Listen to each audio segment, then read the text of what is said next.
Hey everybody, my name is Christian Freeman. I'm the developer advocate for Cloudflare Workers, and today on the channel we're going to be talking about scheduled workers, or cron triggers as you've probably seen them referred to in our docs.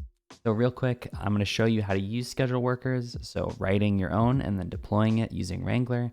And then after that, I'm going to talk to Adam, who's built a status page project using KV, cron triggers, and Cloudflare Workers, and kind of show you what it looks like in practice to use cron triggers and deploy something to production. So let's hop into the video, and excited for you to learn more about scheduled workers. Okay, so to start, I'm just going to make a new project using Wrangler. So I'll just say Wrangler generate my project. If we look at index.js, you can see that this is like kind of the standard default Wrangler template here. So I have add event listener, which has this fetch event that it's looking for. And when one of those requests comes in, it just calls this handle request function. So this is all fine. Maybe I'll delete this comment just to give myself a bit of room. But what I'm going to do here down at the bottom is also listen for a new event called scheduled. And so that's kind of the string value here I pass in. So now Workers supports two different event listeners, fetch and scheduled. And to respond to that scheduled event, I'm just going to call a function here, passing in event. And I'll just say event wait until do scheduled thing. And I'll pass in event.request. And so just like with my other function here, I can write async function do scheduled thing, which takes in a request. And in this case, I don't really have anything that I want to do here because this is just going to be like an example, but I can just say return new response okay. Maybe here I will actually go do some task, maybe go update an API or get something like weather data. So with my schedule worker actually written, now I need to publish it. And the easiest way to do that is to come to wrangler.toml. Okay, so I filled in my account ID, and now what I need to do is actually add the cron trigger syntax into my configuration. So to do that, I'm going to make a new section called triggers, and underneath that, I'm going to say crons equals, and then I'm going to give it an array. So this is going to be an array of cron strings. If you aren't familiar with that, you should check out crontab.guru, which I'll put a link to in the description. It's just a simple editor with a bunch of interactive UI for writing crontab expressions. And in this case, I'm going to use this one I already filled in, which is basically hourly. So run every hour, which is what the second star means at minute 0. So run it basically, at the beginning of the hour. And so I'll just say 0 star star star star. So now I'm ready to publish my project. I'll run Wrangler publish, and you can see that it will get it ready to build. There's actually no build here to do because it's just a plain JavaScript project, but it's now published it with this schedule 0 star star star star. So it's published my function, and it's also going to run this function, specifically this section down here, which is my scheduled code, and it's going to run it at the beginning of every hour. If you're interested, I have an example project that does something a little bit more complex that you can go and check out. It's on GitHub at signalnerve/workersweathercron.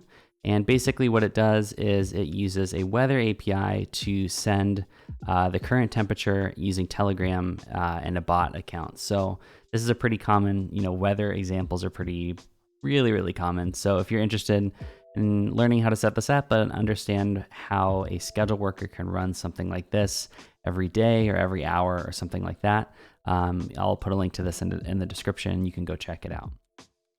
So like I said, in order to kind of showcase how you might use something like this in production with a much bigger and more complicated application, I wanted to invite Adam onto the show. Adam is one of our community champions in the Workers Discord, and he's built a really awesome status page project that uses Workers and KV and cron triggers to check your site's uptime. It's a really cool project, and you can deploy it for free now with our Workers KV free tier and stuff like that. So it's really worth checking out. And without further ado, I'm going to invite Adam on the show, and we'll learn more about his project.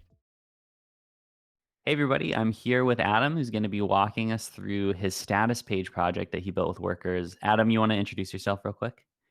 Hey everybody, thank you for the invitation. My name is Adam, and I'm currently working as infrastructure engineer, and I just have passion for automating stuff and lately building open source projects, including the status page. Yeah, and I'm super excited that a lot of people internally are really into Adam's status page project. It kind of combines a lot of the things in the Workers ecosystem really well.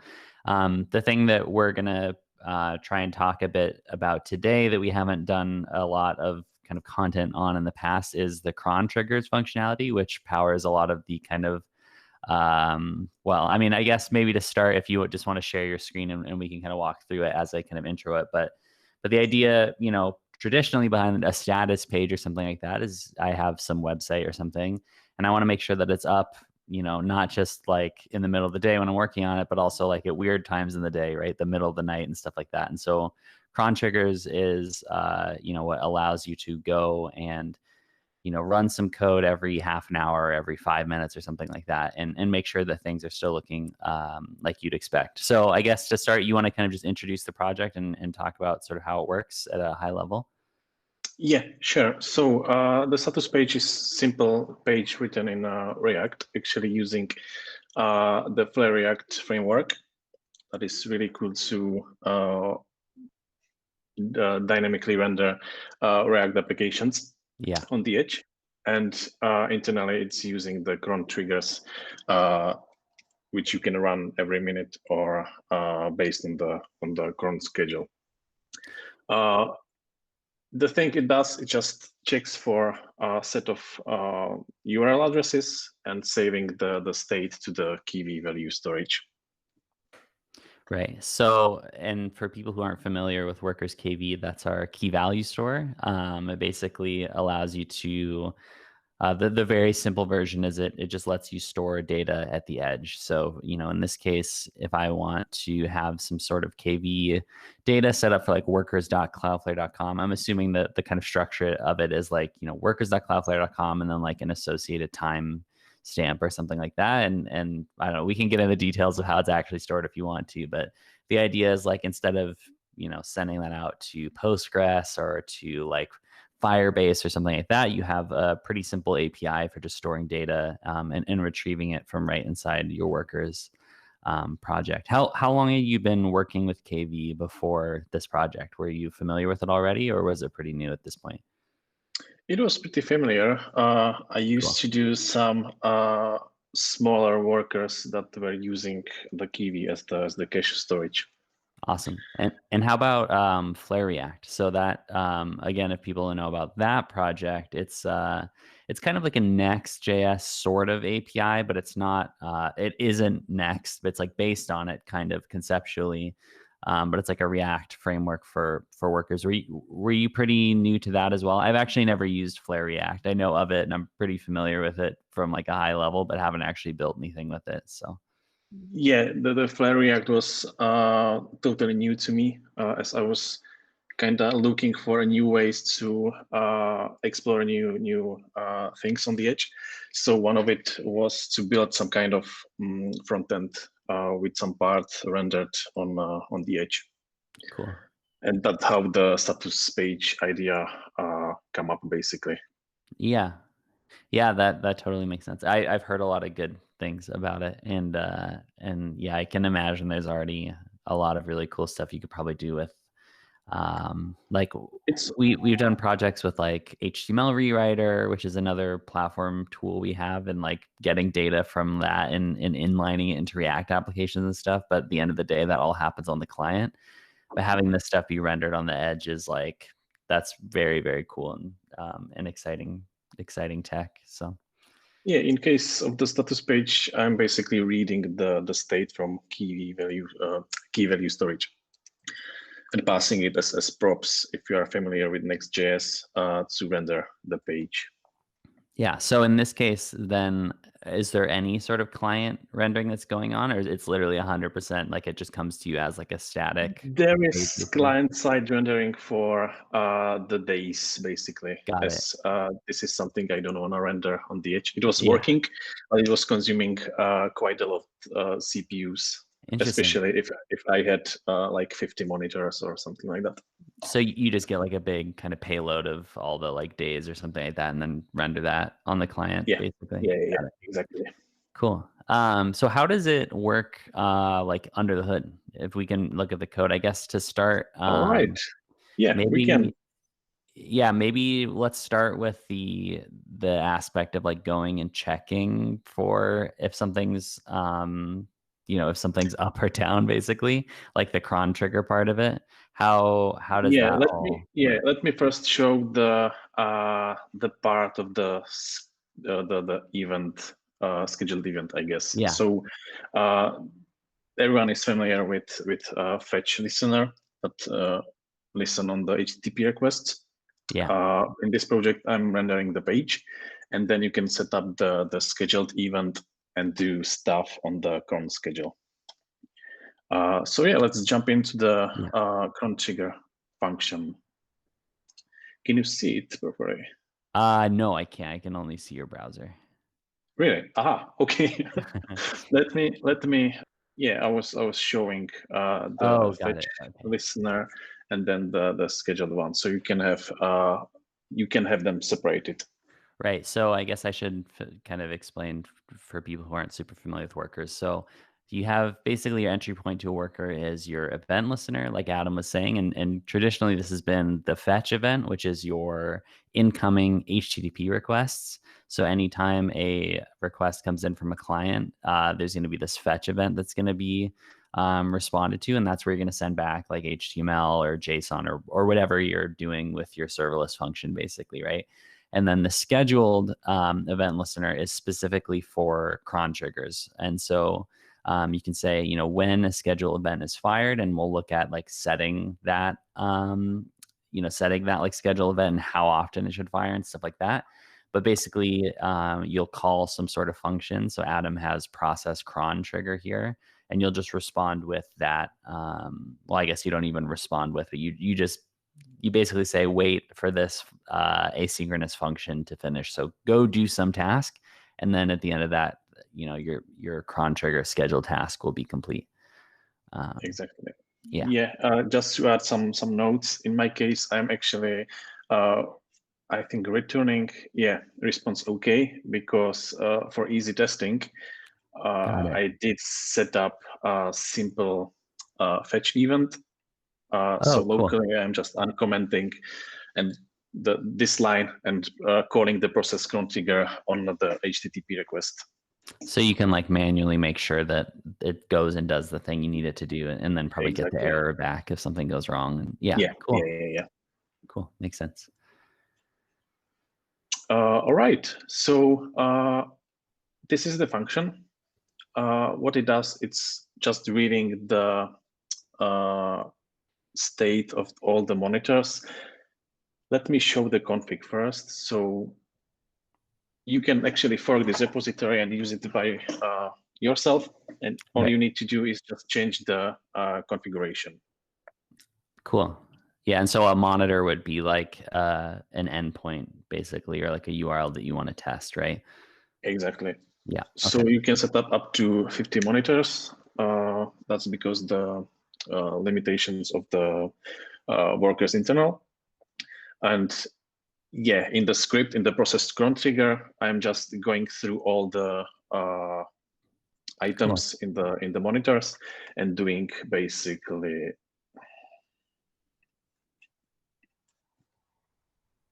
Let me find it. So yeah, loading the configuration and Okay. then looping through the configuration and doing the fetch request on the URL. Cool. Yeah. So and then you're setting up a bunch of like custom you can set like a user agent and stuff like that. Cool. Yeah, and that I imagine like with fetch, yeah, like on line 54, you basically just like say fetch the URL, and then like the fetch API is so easy to use that like you just pass in that init object, and it's really like no different than if you were just going to go get this like in a regular workers function. Like a status page check isn't super I mean, maybe if you want to do something like super complicated with it, you could, but like generally it just means like, am I able to get a 200 back from this, basically, right? Which is nice. Exactly. So it's very easy to reason about. Yeah, the default expected status is 200, and you can also specify your own in the configuration. Cool. So if you want to test the status that it returns 502, for example, you can It Yeah. doesn't have to be 200. Okay, cool. And And then, then yeah, go ahead. Sorry. I'm just again like constructing the full state of all the monitors and writing it back to the same key in the key value storage. And in the meantime, if I recognize that the monitor is not operational, that basically means if the expected status does not equal to the returned status from the fetch method, Mm-hmm. then you can specify the Slack webhook or even Telegram Oh, webhook, awesome. and it will send you the notification. That's super cool. And all of that is just configured, it looks like, using secrets, right? So you just pass like a Wrangler secret, which is kind of like our version of environment variables for your worker, I guess is the best way to think of that. I'm assuming that's what this must be, right? Yeah. Yeah, cool. That's awesome. Are you going to add because I know we talk on the workers Discord all the time. Are you going to add a Discord integration to it? Or I don't really know. I feel like that may be more complicated than I'm the already looking into that. Yeah, yeah. cool. So I definitely wanna try to add a Discord, and I think recently someone shared some kind of library you can use, just import it into your workers, and you can just like use it Yeah, similarly as or easy as running the fetch method. you get like a URL that's like an authenticated URL that you could probably set as a secret, and then you just like give it a JSON payload, and that's like the simple Exactly. version of it. It's not too bad, but if someone has a library out there, I've been using some Discord stuff myself and could definitely improve the code that I wrote. So cool. So basically, so far what happened is, you know, you have all these monitors that get set in, or you have like the monitors that are in your config, and then you have an associated thing in KV, which says like, we checked this last at, I don't know, 11:30 or something like that, and it was up. Now we're going to go fetch it again, or, make a request to that URL. And then if it's changed, we're going to say, oh, something is, the website is down or whatever. Or I suppose it must also be if it was down before and now it's up, then you probably send a notification for that as well, right? So it's just like if it changed, basically. Yeah. I think the logic is somewhere here. Yeah, if the monitor status changed, and Got it. that means if the last status does not equal the current status. Yeah. Okay, cool. So And either then yeah. so after that, then you send notifications if you need to. And then after that, I'm guessing you probably just go and put it in KV, right? Or what happens then after that? Yeah, putting that to KV, and that's basically it. I'm doing some things with a response time. It's Oh, not cool. really response time. It's near real, I would say. Let me check. Oh, yeah, I'm basically getting the time before and after the Mm. actual fetch. Got it. Yeah, so it just gives you a sense of like how quickly your page is loading or something like that, right?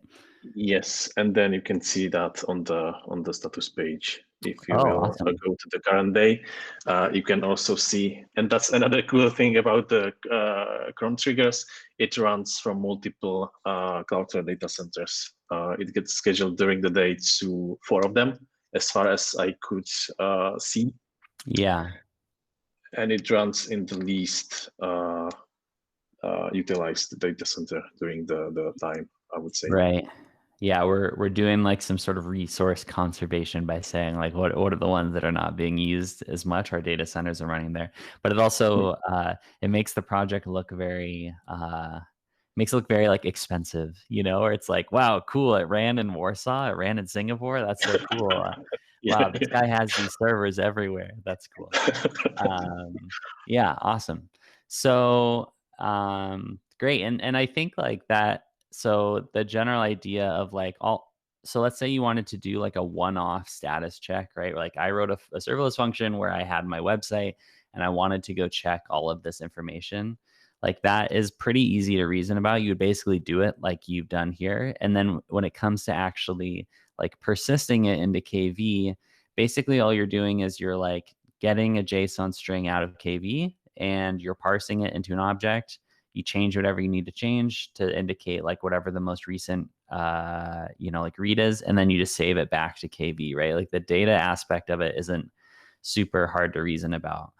But then the cron trigger aspect of it is like, okay, now I want to do this, is it every 5 minutes, or how often do you run it usually?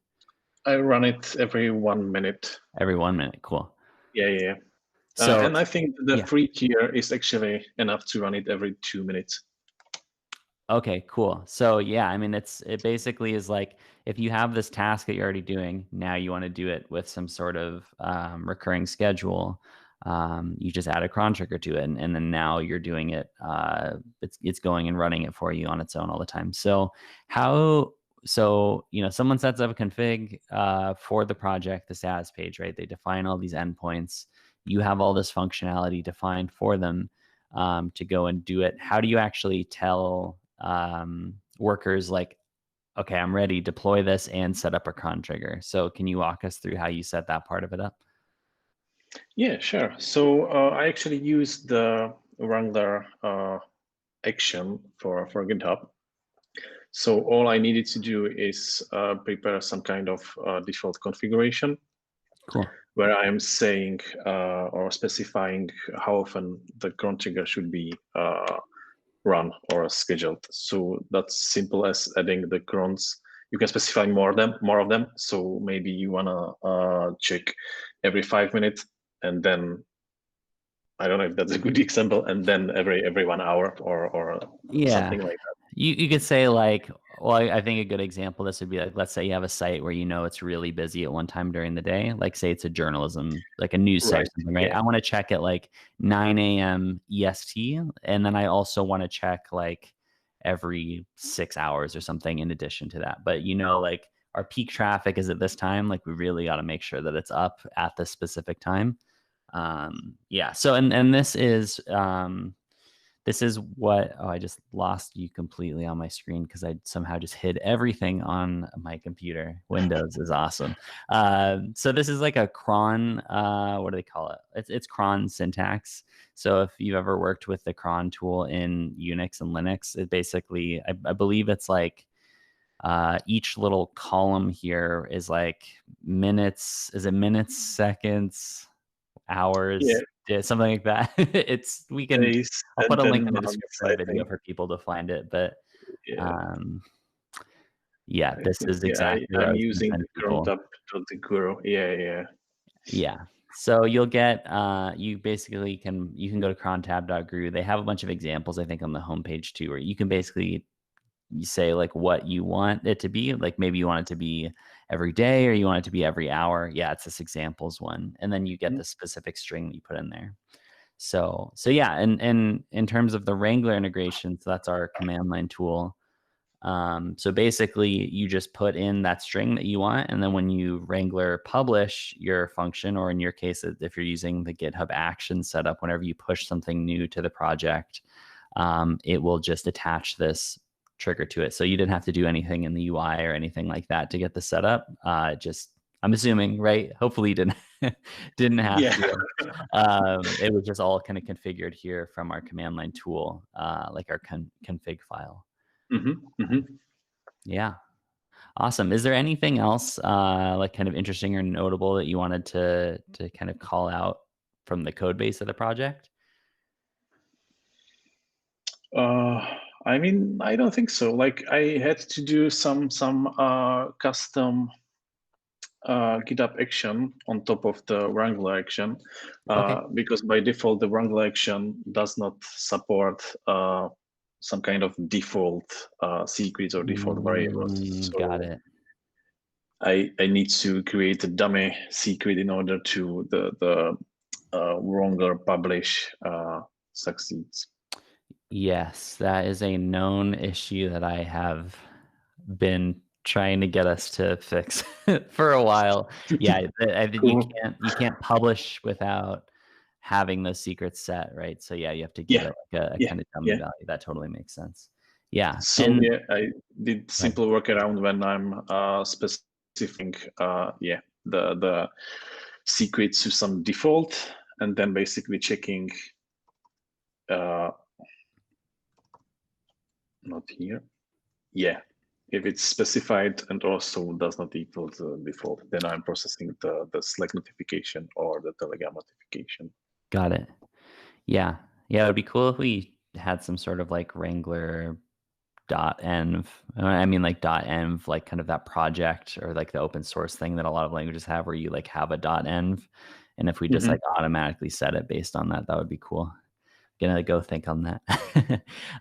So if people are interested in the status page, it looks like, I mean, clearly you spent time on like getting it in a place where people can deploy it on their own, right? So what's the best way for someone to, you don't have to actually like walk us through deploying it, but if someone is interested in that, where do they go and like start that process? I think the best way how to like discover new things is the build with page on Workers. Yeah. Where are multiple projects actually listed. So Right. mine is actually at the first place. Yay, that's awesome. And you can just choose it, visit the website. No. Go to the code base on GitHub, and from there there is the deploy with Workers button that will actually walk you through the setup. Yeah, cool. I'm glad that that's in there. I spent many months building that page, so I'm glad that someone's using it.